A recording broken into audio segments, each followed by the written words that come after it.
Hi guys, जैसे कि आज करवा चौथ है और मैं रेडी हो चुकी हूँ और मैं कहानी भी खुद ही पढ़ूँगी और खुद ही सुनूँगी। साथ में मेरी बेटी है और मेरी बेटी है लेकिन वो छोटी है, वो कहानी नहीं पढ़ पाएगी फटाफट से।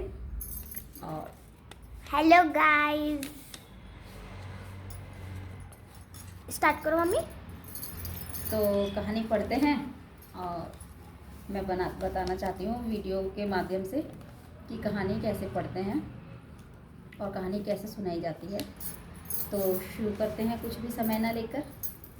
और हमेशा कहानी रुमाल में चावल या रखकर या हाथ में चावल लेकर सुननी चाहिए। और वो चावल अपने पास रखते हैं। जब हम चांद की पूजा करते हो तो चावल और दूध चंद्रमा को अर्पित किए जाते हैं लास्ट में, जब हम उनकी पूजा करते हैं। तो कहानी शुरू करते हैं। जय हो करवा चौथ। कार्तिक मास के कृष्ण पक्ष की चतुर्थी को करवा चौथ कहते हैं। इसमें गणेश जी का पूजन करके उन्हें पूजन दिनादि से प्रसन्न किया जाता है। इसका विधान चैत्र की चतुर्थी में लिख दिया है, परंतु विषय है कि इसमें गेहूं का करवा भरकर पूजन किया जाता है और विवाहित लड़कियों के यहाँ चीनी के करवे पैर से भेजे जाते हैं। ये प्रथा है। तथा इसमें निम्नलिखित कहानी सुनकर चंद्रोदय को अधैर्य देकर व्रत खोला जाता है। कथा, अब इसकी ये कथा है। एक साहूकार के एक पुत्री और 7 पुत्र थे। करवा चौथ के दिन साहूकार की पत्नी और बेटी और बहुओं ने व्रत रखा। रात्रि को साहूकार के पुत्र भोजन करने लगे तो उन्होंने अपनी बहन से भोजन करने के लिए कहा। बहन बोली, भाई अभी चंद्रमा नहीं निकला है, उसके निकलने पर मैं अधैर्य भोजन करूंगी। इस पर भाइयों ने नगर से बाहर जाकर अग्नि जला दी और छन्नी ले जाकर उसमें से प्रकाश दिखाते हुए बहन से कहा, बहन चंद्रमा निकल आया है, अधैर्य देकर भोजन कर लो। बहन अपनी भाभियों को भी बुला लाई कि तुम भी चंद्रमा को अधैर्य दे लो, किंतु वे अपने पतियों की करतूत जानती थी।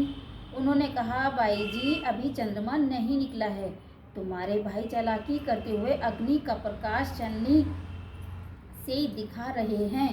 किंतु बहन ने भाभियों की बात नहीं पर ध्यान नहीं दिया और भाइयों द्वारा दिखाए प्रकाश को ही अधैर्य देकर भोजन कर लिया। इस प्रकार व्रत भंग होने से गणेश जी उससे रुष्ट हो गए। इसके बाद उसका पति सख्त बीमार हो गया और जो कुछ भी घर में था उसकी बीमारी में लग गया। साहूकार की पुत्री को जब अपने दोष का पता लगा तो वह तत्पश्चात से भर उठी।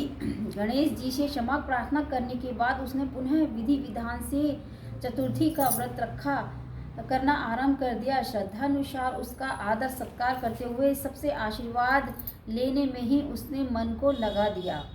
इस प्रकार उसके श्रद्धा भक्ति सहित कर्म को देखकर गणेश जी उस पर प्रसन्न हो गए। उन्होंने उसके पति को जीवन दान दे उसे बीमारी से मुक्त करने के पश्चात धन संपत्ति से युक्त कर दिया। इस प्रकार जो कोई छल कपट से रहित श्रद्धापूर्वक चतुर्थी का व्रत करेगा वह सब प्रकार के सुखी होते हुए कंटकों से मुक्त हो जाएगा। करवा चौथ का उज्जमन हम कैसे करते हैं? जब हम उज्जमन करते हैं, रात को पूजा करते हैं, एक थाल में 4 पूड़ियाँ 13 जगह रखकर उनके ऊपर थोड़ा थोड़ा हलवा रख देते हैं। थाल में एक साड़ी, ब्लाउज सामर्थ्य अनुसार सासू माँ के लिए रुपए रखें। फिर उसके चारों ओर रोली चावल से हाथ फेरकर अपनी सासू माँ के चरण स्पर्श करके उन्हें दें। तत्परांत 13 ब्राह्मणों को आदर सहित भोजन कराएं, दक्षिणा दें और रोली से बिंदी तिलक लगाकर उन्हें विदा करें। जय हो करवा चौथ माता रानी की जय हो। तो ये थी करवा चौथ की कहानी जो मैंने पढ़ी है। और आपको अच्छी लगे तो आप मेरी कहानी पे कमेंट्स और लाइक कर सकते हैं। Thank you so much.